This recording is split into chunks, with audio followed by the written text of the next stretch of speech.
Hello. Ẹ̀yin èèyàn mi o, kì í máa ṣe kékeré. Ní bá tún gbọ́ mi o ní internet space báyìí. Olórí Tóbi, no, olórí Tèmítọ́pẹ́, yes. Wọ́n lólórí Tèmítọ́pẹ́ again o. Wọ́n ní Ọbàtálá festival tí gbogbo wọn lọ. Wọ́n ní gbogbo wọn ti débẹ̀. Bí kò wá pẹ́ o. Pé Naomi ló dé gbẹ̀yìn, Queen Naomi òun ló dé gbẹ̀yìn sí Ọbàtálá festival. Ṣèbí mo sọ fún wa wípé kábíyèsí ní kí gbáyé olórí Naomi ti wà ní Àkúrẹ́. Bí kábíyèsí ṣe ní Naomi ó bá mi gbé àwọn ìbejì yẹn wá sí Ọbàtálá festival ní Ilé Ifẹ̀. Wọ́n níbi tó wà ń bẹ̀ ṣá ni Naomi wá dé bíbà tó gbá àwọn ọmọ mẹ́ta yẹn gbogbo wọn. At the end of the day, wọ́n ní ṣe lólórí Tèmítọ́pẹ́ tó wá ní pé nǹkan tójú òun rí lénìí ní Ọbàtálá festival pé kì í ṣe nǹkan tí òun lè tún máa fara mọ́. Pé dí àfọ̀ wọn nígbà tó wá dé ló wà lọ sọ fún kábíyèsí. Òun ti ṣetán, òun tiẹ̀ ti ń kúrò. Òun ti fẹ́ palẹ̀ mọ́ kúrò láàfin. Òun ò ṣe mọ́, òun ò fẹ́ kábíyèsí mọ́. Kábíyèsí ni ó fẹ́ òun mọ́. Kí lẹ́dẹ́? Ó ní nǹkan tí kábíyèsí fojú òun rí. Rẹ́dẹ̀rẹ́dẹ́ tí kábíyèsí ń fojú òun rí ní ààfin yìí ó ti tó gẹ́. Enough is enough. Ó ní ṣe lòun kàn dàbí gbákòlẹ̀. Òun kàn dàbí pé decoration kan ni kábíyèsí fi wọ́n ṣe ní ààfin. Gbogbo nǹkan tó bá ń ṣe, ó bí ìgbà tó ń wá waste time ẹ̀ ní ààfin. Ó ní kí láǹfààní tó ń wá sọ pé òun fẹ́ kábíyèsí. Àwọn wá sí kábíyèsí gbogbo nǹkan táwọn fi torí ẹ̀ wá pé pàbó ló já sí. Kábíyèsí ò tiẹ̀ recognize wọn. Gbogbo nǹkan tó yẹ kí kábíyèsí máa ṣe fún wọn gẹ́gẹ́ bí olórí kò sí kankan táwọn ń ṣe bí ìgbà táwọn waste time wọn. Pé dí àfọ̀ ó ti tó gẹ́, òun ti fẹ́ kúrò láàfin. Òun fẹ́ palẹ̀ ẹrù òun mọ́. Pé dí àfọ̀ kábíyèsí ni gbogbo ẹni tó gbọ́nà wà títí open rẹpẹtẹ, ẹnu ọ̀nà sílẹ̀, géètì sílẹ̀, anybody tó bá fẹ́ lọ pé kó máa lọ. Òun ti sọ fún pé òun ti ẹ̀ ṣe wàhálà mọ́. Àṣé kábíyèsí, ẹ ṣe rí kábíyèsí. Ẹni bá rí kábíyèsí Ọjájá ó yẹ kó máa gbé oríyìn fún. Bàbá ńlá Maradona ní kábíyèsí wa yẹn. Lóòótọ́ ó nífẹ̀ẹ́ gbogbo èèyàn ṣùgbọ́n tó bá sọ wípé o fẹ́ ta fèlèfèlè òun náà á tún fi chameleon attitude ẹ̀ á tún fi hàn ẹ́. Nǹkan tó ti ẹ̀ fojú gbogbo wọn rí láàfin yẹn kò ṣeé kó. Adákẹ́jà ni. Ó ń rí lè ń dákẹ́ bá wọn jà ni. Ìbóbìnrin ni wọ́n. Kò sí bó ṣe lè jẹ́. Wọ́n bá ṣe gbogbo òtúmọ̀pọ̀ wọn fake ni. Òfu ọjọ́ kejì ọjà. Wọ́n máa bá kábíyèsí níwájú. Ṣé wọ́n mọ irú nǹkan tó ti fi wẹ kábíyèsí kó tó jọba? Àwọn wá dé, wọ́n rí ẹfọ̀n lábàtà, wọ́n á lọ yí ọ̀bẹ lóríṣiríṣi. Ẹ̀yìn kẹ̀ kábíyèsí mọ̀ pé owó òun náà wá sí inú ààfin. Pé kì í ṣe ìfẹ́ wọ́n fi wá sáàfin. Báwo lẹ ṣe máa rí pé every month nínú ọdún kan kábíyèsí ti fẹ́ ìyàwó 6 sílẹ̀.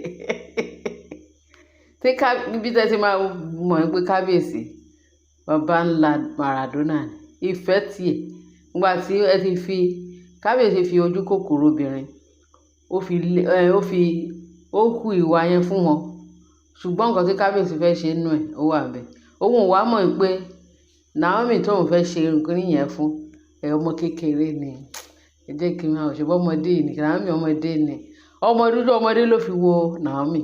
Ọmọdé ló fi jẹ́ kí gbogbo wọn kọ́ rìn wọnú ààfin. Ló bá bẹ̀rẹ̀ sí ní ṣẹ́ mọ̀.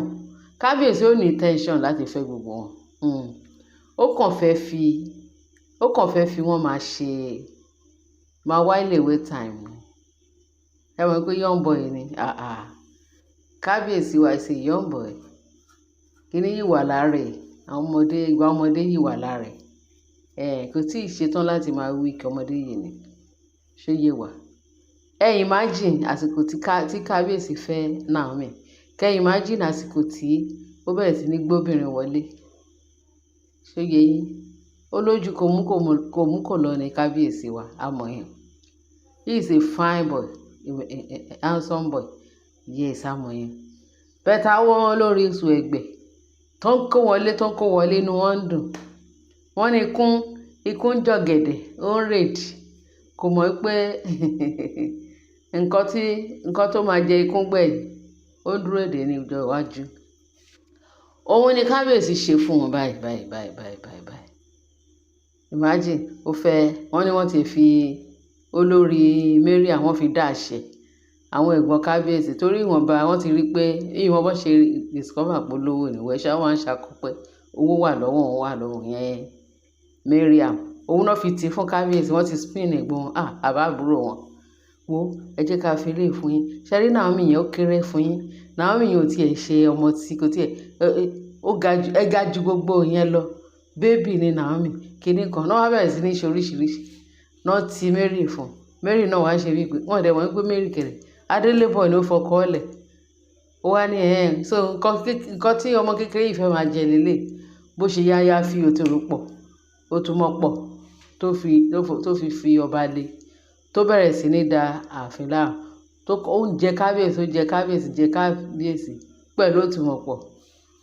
Kábíyèsí náà dẹ̀ ti ṣẹ́ gbogbo ọ̀rọ̀ tó wà náà ó ti ṣẹ́ fún Mariam pé ọmọ yẹn má dá lóhùn ó bínú lọ.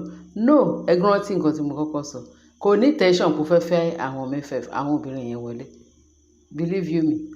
Ó kàn fẹ́ lò wọ́n, ó pa wọ́n tì, kán rìn wá, kán lọ, kán fi wọ́n ṣe, kó fi wọ́n wá ilẹ̀ wẹ́ta.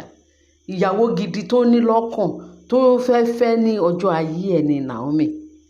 Kò wá expect pé Naomi lè sá lọ bẹ́ẹ̀.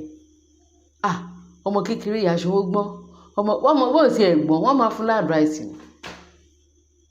Ìgbà tó súnmọ́ ọmọ tó dẹ̀ rí àwọn girls orí gbogbo oríṣiríṣi gbogbo adélébọ̀ ló ti kó wọlé, kò sí girls nù wọn. Bẹ́ẹ̀ ni ó kàn fẹ́ lò wọ́n kó pa wọ́n tì. Nǹkan tó ń mọ̀ nìyẹn. Ó ní gbogbo wọn fi ìtorí ẹ̀ ń ké wọn wá mọ̀ pé kábíyèsí ti mọ̀ pé wọ́n yìí máa ké lọ́jọ́ iwájú. Bìkọ́ kábíyèsí ò fi tọkàntọkàn fẹ́ wọn pátápátá. Ọba ò kì í jẹ àjẹkù náà. Chassis agan báwo la gbà ṣe fẹ́ jẹ àjẹkù? Ṣé owó ni ò sí ni?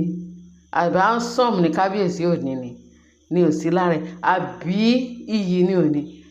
Àbí kẹ́sùn kábíyèsí ti wà expose ju gbogbo yẹn lọ. Kò ní tension láti fẹ́ wọn. Ẹ jẹ́ kí n mọ̀ yẹn, kò ní tension láti fẹ́ wọn. Bẹ́ẹ̀ nǹkan tó jẹ́ kí kábíyèsí lọ fẹ́ wọn, wọ́n wọlé tọ̀ kábíyèsí lọ pé ó kò fẹ́ jẹ wá lọ kó dé máa lọ. Ó máa fẹ́ wa by force by fire. Òun ni gbogbo ìtẹ́ rí yẹn. Òun ni gbogbo nǹkan tó ń yọ wọ́n lẹ́nu láàfin lénìí títí dé. Ṣé tó wá pé ó nífẹ̀ẹ́ gidi? Àwa ni ìbí ìyàwó kí ló ń jẹ́? Naomi ti lọ. Naomi tó bínú rẹ̀ kó mọ yìí lè lọ bẹ́ẹ̀. Kábíyèsí wá regret pé ọlá àtọ̀hún máa ti fẹ́ jẹ sọ ẹran jọ̀bọ̀jọ̀bọ̀ nù. Ọlá àtọ̀hún máa ti fẹ́ sọ ẹran jọ̀bọ̀jọ̀bọ̀ nù. Ẹ mọ orúwé kan tá a kà nígbà tá a wà ní ilé ìwé. Ọlá ìtàn ó sọ ẹran jọ̀bọ̀jọ̀bọ̀ nù. Ọlá ìtàn sọ ẹran jọ̀bọ̀jọ̀bọ̀ nù. Ó ti wá ṣe kìkìdá egungun yìí. Ẹ̀yin tẹ́ kàwé, ẹ̀yin lẹ máa mọ̀ wọ́n. So àwọn ìwé tá a ti kà nígbà ayé ìgbọ̀ngàn ìwé Yorùbá. So my brothers and sisters, ẹ̀yin dáàdì wa, ẹ̀yin mọ́mì wa, ṣé ń follow nǹkan tí mò ń sọ? Àní kábíyèsí ò ní tension pé òun fẹ́ ní kankan nínú àwọn olórí yẹn. Ẹ má jà ṣe mistake. So nǹkan tó jú wá dojú rí, nǹkan tó ń fèrú ṣe ọ̀nà ìrú náà ló máa lò. Ní gbogbo story yẹn lẹ ti mọ̀ bọ́n ṣe rìn wọlé. Ẹ̀tí kábíyèsí ò ní tension, òun náà fi ń jẹ gbà ẹ̀ títí dè ní. Wọ́n ń jẹ gbà ẹ̀ lọ́wọ́lọ́wọ́ báyìí. Kábíyèsí ń ṣe fún wọn ní ṣégi. Wọ́n nígbà tí wọ́n dé Ọbàtálá festival. Wọ́n ní tóbi tọ́pẹ́, wọ́n ní nǹkan tó ń bẹ òun nínú nìyẹn tó fi sọ pé òun lọ. Torí kábíyèsí ti disgrace wọn ní àìmọye ìgbà. wọ́n ní àfi tí Naomi ò bá wá sí agbo yẹn, tí Naomi bá kàn ti wá ságbo wàhálà dé, gbogbo wọn ẹkún àti ìtìjú àti kán fọwọ́ bojú ló wá kù fún wọn.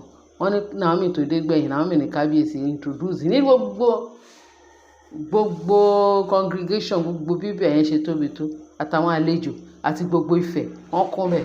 Wọ́n ní Naomi ní kábíyèsí bẹ̀rẹ̀ sí ní introduce pé òun ni ó lé queen tóun ní, òun ni ìyàwó tóun ní. Kábíyèsí ti promise Naomi pé ṣé wọ́n sọ pé òun lọ sọ ọ̀rọ̀ nígbà tí ó fẹ́ ṣe coronation 10 years coronation. Wọ́n ní ṣèbí wọ́n sọ pé kó sọ pé Naomi ń lọ Naomi ex-wife òun eré kan. Kábíyèsí lòun ò mọ̀gbà tóun sọ, ara òtùmọ̀pọ̀ tó ń ṣe fún kábíyèsí yẹn náà ni tí kábíyèsí ṣe lọ sọ orú nǹkan bẹ́ẹ̀. Ṣó yé wa? Kábíyèsí náà dẹ̀ regret ẹ̀ pé òun sọ báyìí, Naomi ò dá má bínú. Mo ti promise ẹ̀ pé ní ìwé àti bá tún rí ibi tí congregation ńlá bá màá máa tún ara mi ṣe, màá máa tún ara mi ṣe, màá máa tún ẹnu mi ṣe, màá máa praise ẹ̀. Ìwọ dán wò wá ríran. So ẹ̀yin èèyàn mi, ọ̀rọ̀ yẹn gùn. Wọ́n ní ẹ bá mi share, ẹ bá mi like, kẹ bá mi fi tó sí comment section. Ẹ ṣé gan, màá fi gbogbo scenario tó kù màá mú wá later. Bye.